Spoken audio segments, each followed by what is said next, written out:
여러분 혹시 냉소라는 단어를 들어본 적이 있으십니까? 이 단어를 아주 잘 설명해 주는 그림 하나가 있습니다. 여러분 혹시 이 대사와 장면을 보신 적이 있으십니까? 네, 너나 잘하세요. 자, 이 느낌을 한번 여러분들 느껴보기 위해서 옆에 계신 분들에게 똑같은 표정으로 한번 대사를 한번 해보도록 하겠습니다. 네, 자, 다 같이 한번 해보시죠. 너나 잘하세요.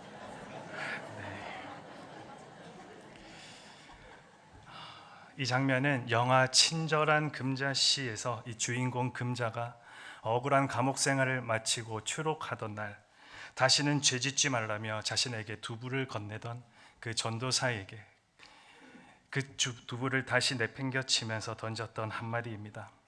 한때 유행어처럼 번졌던 이 말은 위선적인 사람, 자신은 잘하지 못하면서 남들만 비판하는 사람, 자기는 책임을 다하지 않으면서 말만 많은 사람들에게 직격단처럼 쏘아 올린 때 사용했던 표현입니다. 이것이 아주 또 냉소적인 표현의 대표가 되기도 했습니다. 화란 라브리 공동체 대표는 냉소주의를 미소 띈 허무주의라고 표현하기도 했습니다. 웃고는 있는데 마음이 공허하다라는 것입니다. 미소는 짓고 있는데 그 속에 차가움과 삐딱함이 있다라는 것입니다. 그래서 무슨 일에든 직접 참여하지 않고 곁에서만 바라만 보며 부정적인 반응을 보입니다. 이 냉소는 모든 기대를 저버리고 포기한 채 살아가게 만듭니다. 아무 설레임 없이 차가운 마음으로 살아가게 만듭니다. 그러기에 이것이 우리 안에 있을 때 그냥 내버려둬서는 안 됩니다. 부정적이고 삐뚤어진 마음을 따라서 우리의 삶의 방향도 삐뚤어질 수가 있기 때문입니다. 냉소적 사고는 불신에서 비롯됩니다. 사회를 믿지 못할 때 우리는 사회에 대하여 냉소하게 됩니다. 사람을 믿지 못하고 또 사랑을 믿지 못할 때 우리는 사람과의 관계에서 냉소할 수밖에 없습니다. 지금 우리가 살아가는 사회는 믿지 못하는 불신으로 가득 차 있습니다. 그런데 더 큰 문제는 이 냉소가 우리의 신앙에까지 영향을 미치고 있다는 사실입니다. 하나님의 말씀과 약속, 사랑을 불신하고 냉소하는 이 태도가 얼마나 많은지 모릅니다. 꽤 많은 그리스도인들이 영적 냉소주의에 빠져서 신앙의 열정을 잃어버린 채 살아가고 있습니다. 마지못해 교회에 와서 습관상 예배의 자리에 앉아 있을 뿐 감격과 그리고 뜨거움이 사라진 지 이미 오래입니다. 신앙의 근처까지 왔지만 주변만 겉돌고 있다면 믿음의 세계 안에 우리는 깊이 들어갈 수가 없습니다. 이것이 심해지면 하나님도 떠나고 교회를 떠날 수도 있기에 이것은 간단한 일이 아니라 매우 위험하다 할 수 있겠습니다. 그분들에게 왜 그렇게 되었느냐라고 한번 질문해 보면 대부분은 그 이유를 외부에서 찾습니다. 교회의 모습에 실망해서 그렇다. 주위에 있는 사람들이 주는 시험 때문에 그렇다.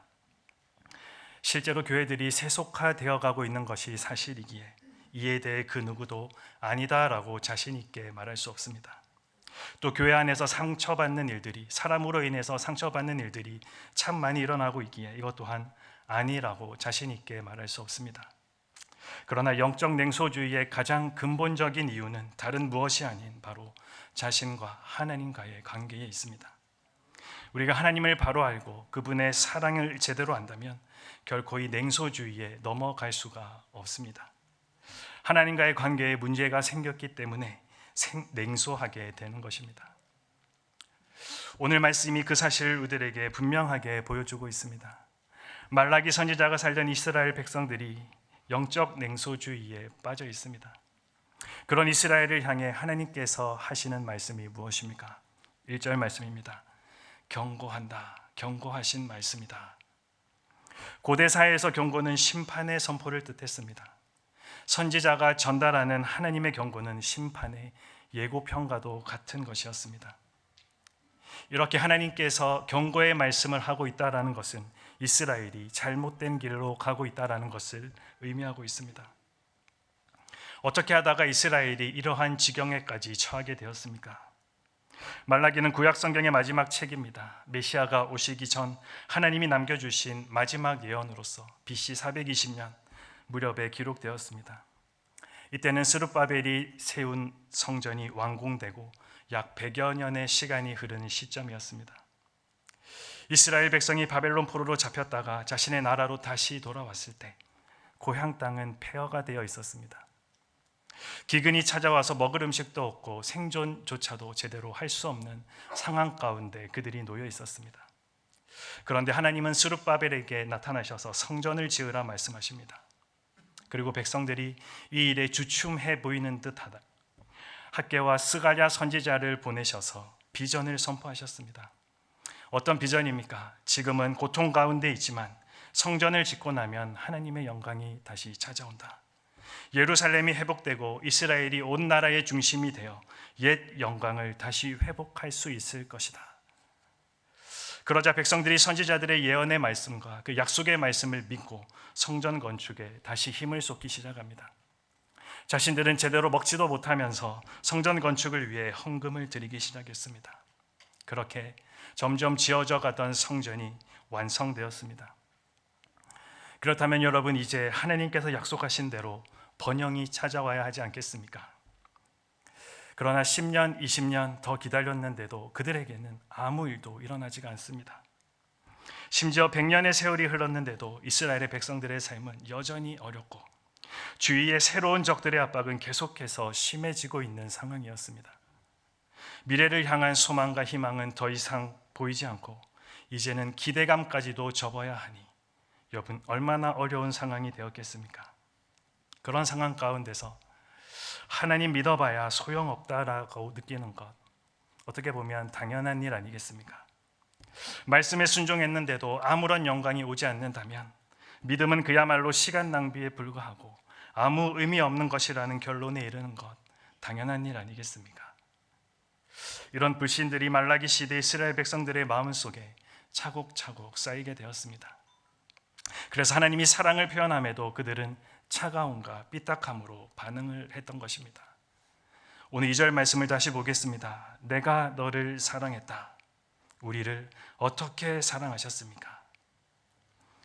하나님께서 말라기 선지자를 통해서 이스라엘 백성들에게 전하는 첫 번째 말은 내가 너를 사랑했다입니다.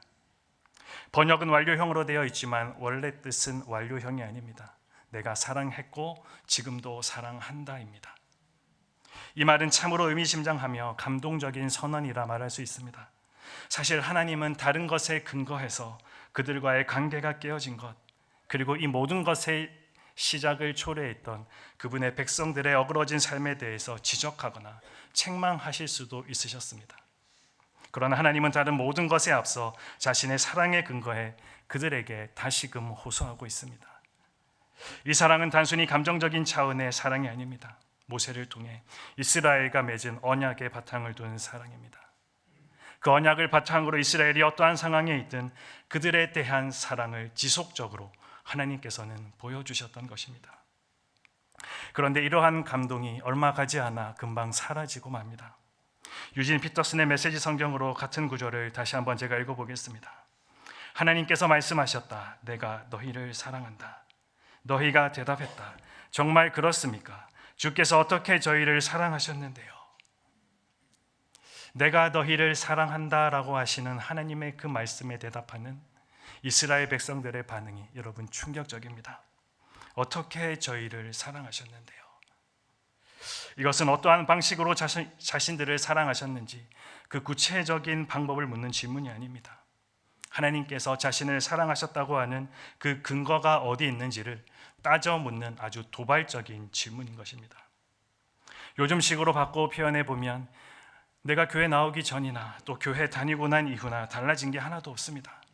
여전히 어렵고 힘들고 우리 삶 가운데 짜증나는 일은 넘쳐나는데 이것이 어찌 하나님께서 나를 사랑하신다 말씀하실 수 있으십니까?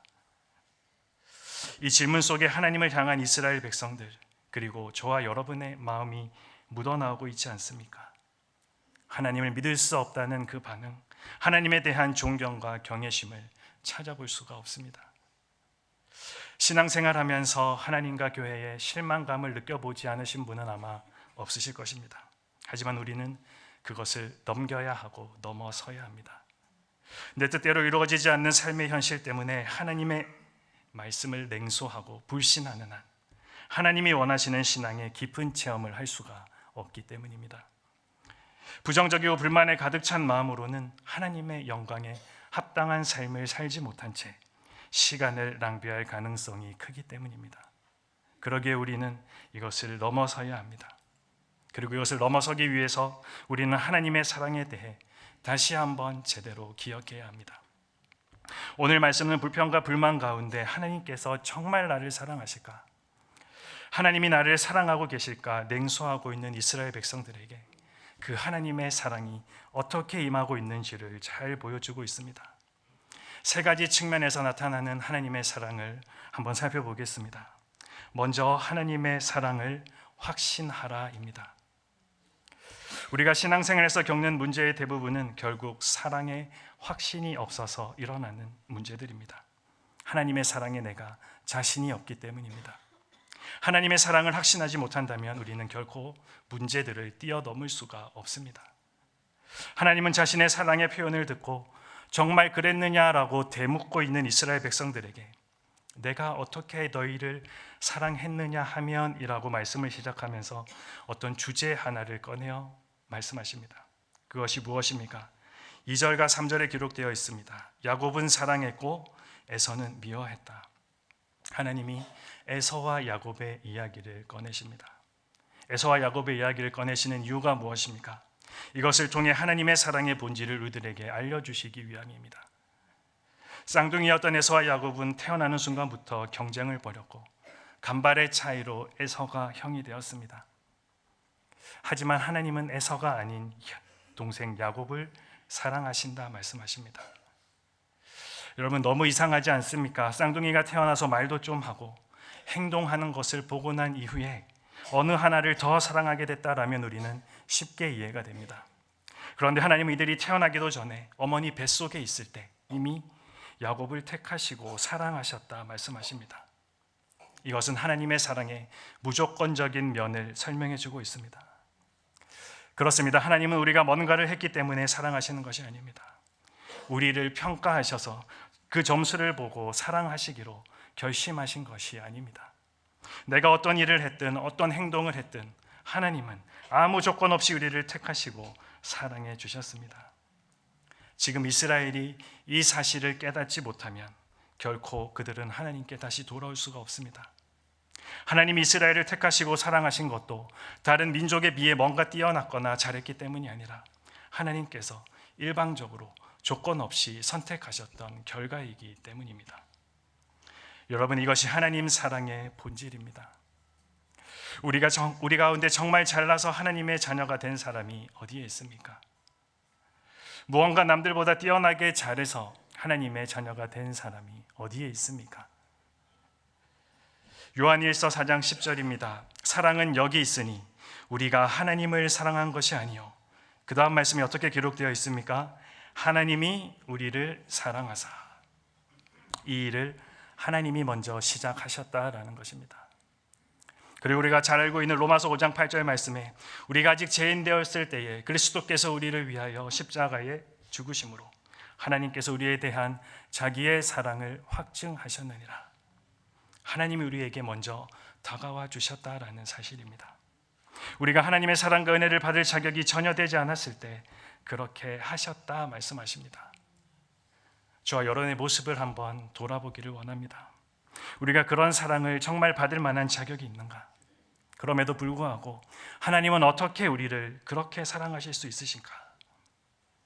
하나님의 일방적이고 무조건적인 그 사랑의 선포 앞에 정말 황송하고 죄송한 마음이 들지 않으십니까? 그런데 여러분, 이런 마음을 가질 때 여기서부터 진정한 영적 회복이 시작됩니다. 우리가 잘 아는 베드로, 예수님의 제자가 되는 영광을 얻었던 사람입니다. 뿐만 아니라 수제자로 참 많은 사랑을 받았던 사람입니다. 그런데 참으로 중요한 순간에 예수님을 3번씩이나 부인하고 말았습니다. 그것도 예수님 바로 앞에서 그렇게 했습니다. 이것은 돌이킬 수 없는 실수였고 스스로에게도 너무나도 큰 상처가 되었을 것입니다. 그런데 그렇게 전부 끝난 줄 알았던 그때 예수님께서 베드로를 다시 찾아오십니다. 그리고 말씀하시죠. 도대체 네가 무엇 때문에 그렇게 했느냐? 책망하거나 훈계하시는 것이 아니라 단 한 가지 질문을 던지셨습니다. 네가 나를 사랑하느냐? 베드로야, 네가 나를 사랑하느냐? 베드로가 어떻게 대답합니까? 내가 주를 사랑하는 줄 주께서 아시나이다. 여러분, 이 일 후로 베드로의 회복이 시작됩니다. 남은 삶 예수님만 위해 그가 살아가게 됩니다. 예수님께서 정말 모른 척해도 되는 베드로를 왜 찾아오셨습니까? 다시 찾아오신 이유, 다시 기회를 주신 이유가 설명이 되지 않습니다. 마찬가지로 오늘 우리를 하나님께서 찾아오신 이유, 참으로 변덕스럽고 늘 불평불만이 입에 달린 우리를 찾아오셔서 기회를 주시는 이유가 무엇입니까? 설명이 되지 않습니다. 그런데 이것이 하나님 사랑의 본질입니다. 저와 여러분에게도 이 확신이 있어야 합니다. 그럴 때 어떤 환경, 어려운 가운데서도 무엇에 상관하지 않고 주님만을 향해 달려갈 수가 있습니다.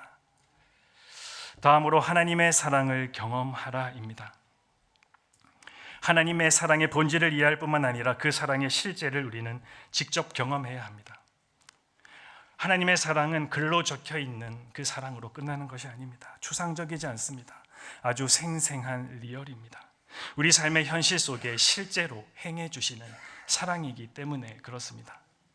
우리는 하나님의 현실적이고 실제적인 그 사랑을 실제로 우리는 경험해야 합니다. 하나님은 이스라엘을 위해 말로만 사랑하지 않으시고 실제적인 은혜를 베풀어 주셨습니다. 그것이 무엇입니까? 이스라엘을 지속적으로 괴롭히던 에서를 어떻게 하셨는지 오늘 말씀을 통해서 보여주십니다. 3절 말씀을 다시 보시면 그의 산들을 폐허로 만들었고 그의 유산을 들짐승에게 주었다. 이뿐 아니라 그의 에서의 후손인 에돔 자손에 대해서도 다음과 같이 말씀하십니다. 그들이 세운다 해도 내가 부숴버릴 것이다. 영원히 여호와의 진노 아래 있는 백성들이라고 불릴 것이다. 아무리 밉보인 에서의 후손이지만 여러분, 한 번도 아니고 영원히 진노하실 필요가 있으실까요? 성경에서 야곱과 에서의 후손은 단순히 형제 간의 다툼을 벌이는 경쟁하는 관계가 아닙니다. 영적으로 하나님 나라의 백성과 그리고 하나님을 대적하는 원수 관계를 대표하고 있습니다. 이스라엘 백성이 애굽에서 나와 가나안 땅에 들어갈 때 제일 먼저 그 길을 막아섰던 자들이 에돔 자손입니다. BC 586년 남왕국 유다마저 바벨론에게 완전히 멸망당하고 예루살렘 성전이 불타는 심판을 그들이 받을 때 그 모습을 보고 좋아했던 자들이 에돔 자손입니다. 유다 역사상 가장 비참했던 그날에 바벨론 군대가 예루살렘 성을 빼앗고 유다인들을 포로로 끌고 가는데 도와줬던 사람들이 에돔 자손들입니다.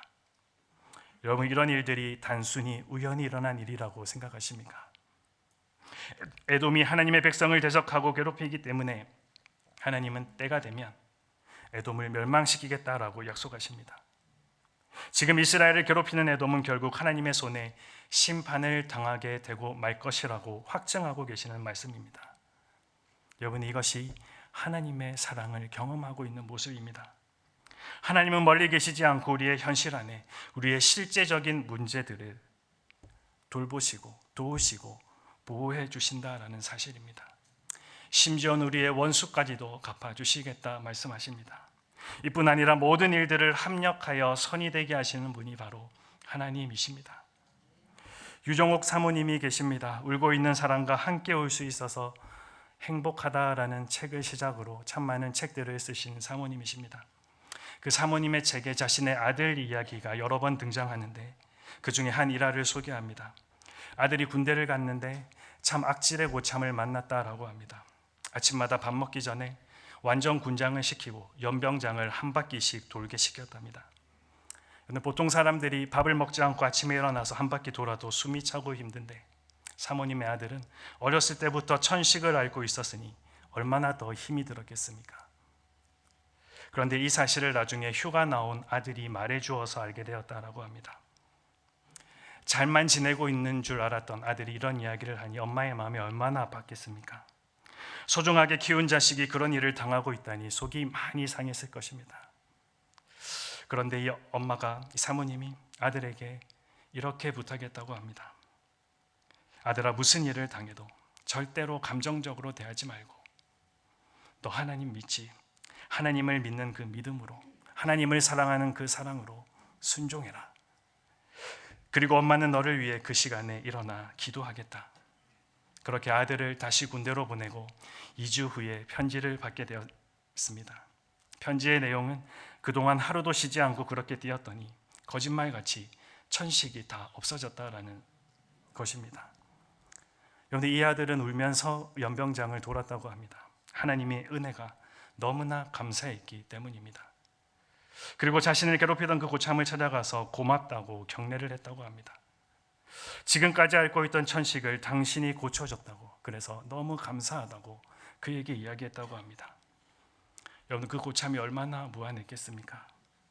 그 이후로 그 고참은 아들을 괴롭히는 일을 멈추고 그들이 사이좋게 지내는 계기가 되었다라고 합니다. 하나님의 사랑은 우리가 안고 있는 실제적인 문제들을 다루고 있습니다. 너무나 구체적으로 개입하여 주셔서 우리가 할 수 없는 일들을 가능케 해 가십니다. 하나님의 사랑이 이렇게 실제적이기에 이에 기대는 우리는 어떤 삶의 상황 가운데서도 그분의 사랑으로 극복해 나갈 수 있게 된다라는 것입니다. 여러분이 하나님의 사랑을 경험하며 살아가고 계십니까? 마지막으로 하나님 사랑의 비전을 바라보라입니다. 하나님의 사랑을 경험하고 그 사랑을 통해 비전과 꿈을 볼 수 있다면 현실의 어둠, 그 어떤 실망감도 우리는 극복해내고 일어날 수 있습니다. 오늘 본문에 하나님께 냉소적으로 반응하고 있는 이스라엘은 결국 눈으로 보게 될 것이다 말씀하십니다. 무엇을 보게 된다는 말씀입니까? 5절 말씀입니다. 너희는 눈으로 보고 이르기를 여호와께서는 이스라엘 지역 밖에서도 크시다 하리라. 하나님이 하신 일을 보고 이스라엘이 크게 외친다라는 말씀입니다. 여호와 하나님이 이스라엘을 넘어 온 열방 가운데 선포된다라는 것입니다. 이것은 바로 우리를 구원하기 위해 오실 메시아의 비전을 담고 있는 선언의 말씀입니다. 비록 지금의 현실은 어둡고 답답하지만 언젠가 약속한 그 메시아가 이 땅에 오시면 온 열방이 하나님의 이름을 선포하며 하나님께 다시 돌아오게 될 것임을 말씀하고 있습니다. 여러분, 이런 비전을 볼 수만 있다면 힘겨운 현실 앞에서 냉소하는 대신 그분의 자녀답게 이 현실을 극복할 힘 얻을 수 있지 않겠습니까? 우리는 언제 하나님 앞에서 실망합니까? 저와 여러분의 실망이 십자가에 못 박히신 예수님을 바라보았던 당시 제자들의 충격과 그 실망에 비교할 수 있겠습니까? 제자들 3년이나 예수님을 따라다녔습니다. 그것도 자신들이 하던 건 모두 다 버리고 예수님 한 분께 남은 인생을 올인했습니다. 모든 것을 함께하며 가르침도 받고 기적도 보고 예수 그리스도가 이루실 하나님 나라의 꿈과 비전을 함께 바라보았던 자들입니다. 그런데 그 결과가 어떻게 나타났습니까? 그 예수님이 십자가형을 선고받고 죽는 모습을 바라볼 때 제자들의 마음이 얼마나 허무했겠습니까? 메시아가 그렇게 힘없이 돌아가시는 것을 그들이 어떻게 이해할 수 있었겠습니까? 그동안의 시간들이 헛수고한 것처럼 허무하게 느껴졌을 것입니다. 예수님 믿어봤자 아무 소용이 없다고 아마 깊이 절망했을 것입니다. 그 실망감에 제자들은 돌아갔습니다. 숨어버렸습니다. 그런데 예수님이 십자가에 달려 죽으시고 3일 후에 인류의 역사가 바뀌었습니다. 십자가를 통해 하나님이 준비하신 인류의 구원 계획이 바로 그 예수 그리스도를 통해 완성되었기 때문입니다. 이 사실을 제자들이 알았다면 그렇게 그들은 숨지 않았을 것입니다. 다시 고향으로 돌아가지 않았을 것입니다. 예수님의 십자가 죽음은 그것이 끝이 아니었습니다. 부활의 영광이 기다리고 있었고, 그리고 부활의 영광 후에는 성령님이 임재하시는 역사가 준비되어 있었으며, 성령으로 무장한 예수 그리스도의 제자들이 땅끝까지 흩어져서 온 세계 가운데 예수 그리스도의 복음을 증거할 것이라는 것이 바로 십자가의 비전이었습니다. 제자들이 이 사실을 분명히 알았다면 실망하거나 돌아가지 않았을 것입니다. 저와 여러분은 어떻습니까? 우리도 마찬가지이지 않습니까? 우리가 무너지는 때는 환경이 어려울 때가 아닙니다. 우리가 무너지는 때는 고통이 심각할 때가 아닙니다. 우리가 무너지는 때는 우리 스스로 절망할 때입니다. 냉소는 우리로 하여금 소망을 빼앗고 절망의 자의로 이끌어가서 완전히 우리를 무너지게 만들어버립니다. 그럼에도 많은 성도들이 하나님의 사랑에 대하여 아직도 냉소적입니다. 하나님께서 사랑하셨다는 말을 그저 상투적인 것으로 듣는다라는 것입니다. 그래서 감사할 줄 모르고 불평과 불만, 원망을 입에 달고 살아가고 있습니다. 냉소주의의 위기는 누구에게나 있습니다. 잠언 13장 말씀입니다. 소망이 더디 이루어지면 그것이 마음을 상하게 하거니와 소원이 이루어지는 것은 곧 생명나무니라. 소망이 더디 이루어지면 마음을 상하게 한다. 우리 중에도 당장 해결되지 않는 여러 가지 삶의 문제들 때문에, 내 뜻과 계획대로 이루어지지 않는 삶의 문제들 때문에 마음이 상하여서 하나님을 사랑하지 않는다라고 원망하고 계신 분이 있을지도 모르겠습니다. 이 세상에 상처 없이 어려움 없이 살아가는 사람은 아무도 없습니다. 신앙생활하는 가운데 상처받고 하나님께 버림받았다고 오해하느라 우리 마음은 상처와 실망으로 가득 채워지고 있습니다.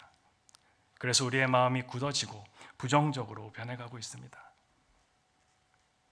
여러분, 가만히 여러분의 삶을 한번 돌아보십시오. 오늘 나를 이 자리에까지 오게 하신 분, 삶의 무수한 위기 가운데 지켜주셨던 분, 그분은 바로 지금도 우리를 변함없이 사랑하시는 하나님이십니다. 그 하나님이 우리를 만민 중에 택하시고 우리를 죄에서 구속하기 위해 예수 그리스도를 희생하신 것이 가장 큰 사랑의 증거입니다. 지금도 말씀을 통해서 우리를 깨우치시고 바른 길로 인도하시는 것, 그것 또한 부인할 수 없는 사랑의 증거입니다. 죄의 길을 갈 때 돌이키게 하시고 우리가 어떤 고난과 시련의 자리에 처하여도 천국 소망을 잃지 않게 하시는 것, 그 또한 우리를 향한 사랑의 증거가 아니고 무엇이겠습니까? 오늘 하나님이 경고라고 말씀하시는 그 진심은 자신의 자녀들을 겁주려 하거나 포기한다라는 뜻이 아닙니다. 회개, 돌아서게 하려 함입니다. 또 경고라는 단어에 있는 짐, 무거움이라는 의미가 있습니다. 그 경고의 말씀을 듣는 자들은 부담을 가져야 된다라는 의미입니다. 다시 말해 그 경고의 말씀에 따라 내 삶을 바꾸어갈 거룩한 부담을 느껴야 한다라는 사실입니다. 여러분을 아프게 하는 것이 무엇입니까? 여러분이 가진 희망을 빼앗아가는 것이 무엇입니까? 여러분이 가진 용기를 낙담하게 하는 것이 무엇입니까? 그것들에 함몰되어 있다면 오늘 우리도 이렇게 반응할 수밖에 없을 것입니다. 어떻게 우리를 사랑하셨습니까? 비록 겉으로 드러나 보이지는 않는 듯하나 내가 너희를 사랑하였노라 말씀하신 하나님은 오늘도 변함없이 우리를 사랑하고 계십니다. 스바냐 선지자를 통해서 우리들에게 말씀하시는 하나님의 그 마음을 우리 다시 한번 우리 마음 가운데 기억하길 원합니다. 우리 스바냐 3장 17절 말씀을 다 같이 읽도록 하겠습니다. 너의 하나님 여호와가 너의 가운데 계시니 그는 구원을 베푸실 전능자이시라. 그가 너로 말미암아 기쁨을 이기지 못하시며 너를 잠잠히 사랑하시며 너로 말미암아 즐거이 부르며 기뻐하시리라 하리라. 아멘. 여러분, 우리가 이 땅을 살아가면서 누군가의 사랑을 받는다라는 것은 참으로 그 사람을 다르게 만듭니다. 사랑을 받는 사람의 표정은, 그리고 그의 삶은 달라지게 되어 있습니다. 사랑의 힘이라는 것이 있기 때문입니다. 오늘 우리를 구원하신 하나님, 지금도 이 땅을 이끌어 가시는 하나님께서 저와 여러분들에게 보내는 메시지, 사랑한다입니다. 이제 그만 하나님을 향한 냉소적인 모습을 멈추고 우리 마음속에 있는 아픔들을 하나님 앞에 내려놓고 그 하나님의 사랑을 향해 다시 한번 달려나가 보지 않으시겠습니까? 우리의 식은 삶이 그 하나님의 사랑으로 다시 불붙어서 남은 삶 주 안에서 능력 있게 살아가는 복된 성도의 삶, 우리 모두가 살아가게 되기를 축복합니다. 기도하겠습니다. 참으로 주님, 우리가 어떠한 상황, 환경 가운데서 너무나도 쉽게 불평하고 낙심하고 절망하는 우리의 연약함을 용서하여 주시옵소서. 변함없는 하나님의 사랑 안에서 다시금 소망을 발견하고 다시 주저앉았던 우리의 발걸음에 힘을 주사 오늘 우리가 다시 일어나는 은혜를 더하여 주시옵소서. 멈춰섰던 우리의 모든 생각과 발걸음을 주님께서 주신 약속 그리고 사랑을 향해 도전하며 나아갈 때 주님과 더불어 승리하는 믿음의 사람들로 살게 하여 주시옵소서. 예수님의 이름으로 기도합니다.